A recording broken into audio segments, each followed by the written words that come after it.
किनारे एक बड़ा सा कच्चा पक्का घर था जिसमें दो बहनें अपने अपने ससुराल में आकर रह रही थी। बड़ी बहन का नाम था सुमन और छोटी का गीता। किस्मत देखो, दोनों की शादी एक ही गांव में हुई, बल्कि यूं कहो कि एक ही आंगन में, दो सगे भाइयों से। शुरू शुरू में तो दोनों को बड़ा अच्छा लगा, चलो साथ रहेंगे, मायका जैसा मजा रहेगा। पर ससुराल ससुराल होता है, वहाँ रिश्ते दिल से कम, जिम्मेदारियों से ज्यादा चलते हैं। सुबह का समय था, रसोई से धुआं उठ रहा था। सुमन चूल्हे पर रोटी सेक रही थी, माथे पर पसीना, हाथ में चिमटा और आंखें बार बार दरवाजे की तरफ। कहीं सासू माँ आकर रोटियों की गिनती ना करने लगे। उधर गीता आंगन में झाड़ू लगा रही थी। नई नई शादी हुई थी, पर चेहरे की चमक थोड़ी कम हो चुकी थी।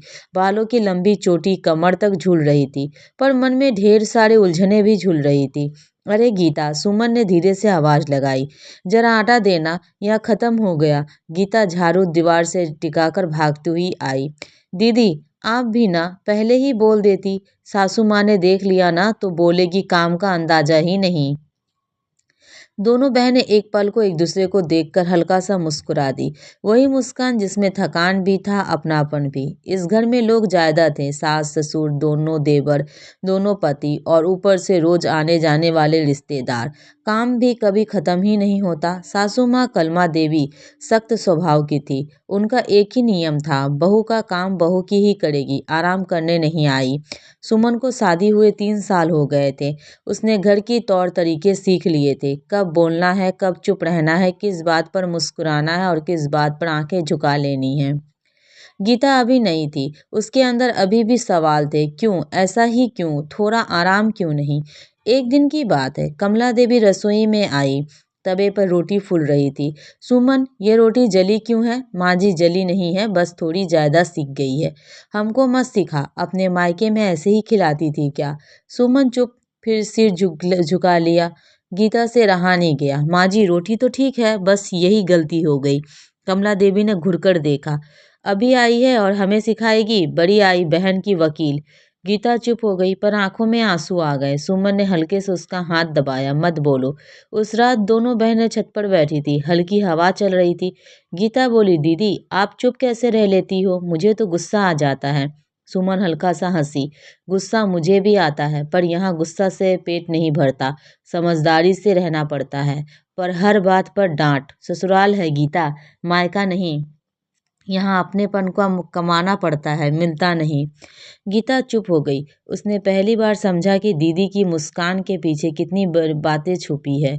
दिन बीतते गए, धीरे धीरे घर में फर्क दिखने लगा। सुमन हर काम में चुपचाप करती, सबकी पसंद याद रखती। ससुर को पतली रोटी, देवर को तीखे सब्जी, पति को गरम खाना। कमला देवी ऊपर से सख्त थी, पर मन ही मन मानती थी, बड़ी बहू का काम की है।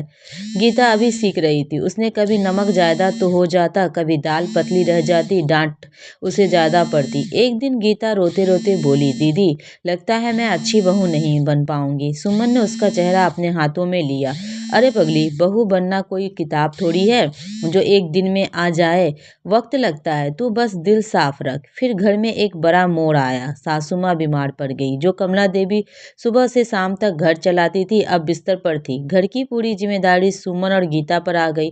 सुबह का नाश्ता, दोपहर का खाना, जानवरों को चारा, पानी भरना, बर्तन, कपड़े, सब कुछ। पहले दिन तो दोनों घबरा गई। गीता बोली, दीदी यह सब हमसे कैसे होगा? सुमन ने कहा, साथ में है ना, हो जाएगा। और सच में दोनों ने मिलकर घर संभाल लिया। सुमन रोटी बनाती, गीता सब्जी काटती, गीता झाड़ू लगाती, सुमन पानी भर लाती। रात को दोनों थक कर बैठती तो हंसते हंसते दिन की बातें करती। धीरे धीरे कमला देवी ने बिस्तर से ही सब देखना शुरू किया। एक दिन उन्होंने ससुर जी से कहा, देखो हमारी बहुएं घर संभाल रही है, हमें बेकार में इन्हें डांटते हैं। ससुर जी मुस्कुराए, समय सिखा देता है सबको।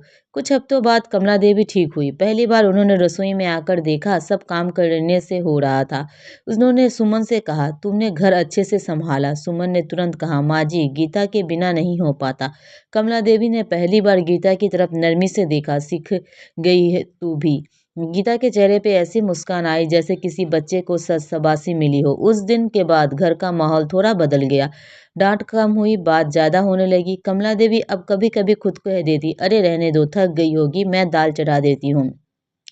दोनों बहनें एक दूसरे को देखकर मुस्कुरा देती। यही वो माँ जी है। एक शाम आंगन में सब बैठे थे, चूल्हे पे रोटी सेक रही थी, जैसे उस दिन सुमन बना रही थी। गीता पास में झाड़ू लगाकर अभी बैठी ही थी।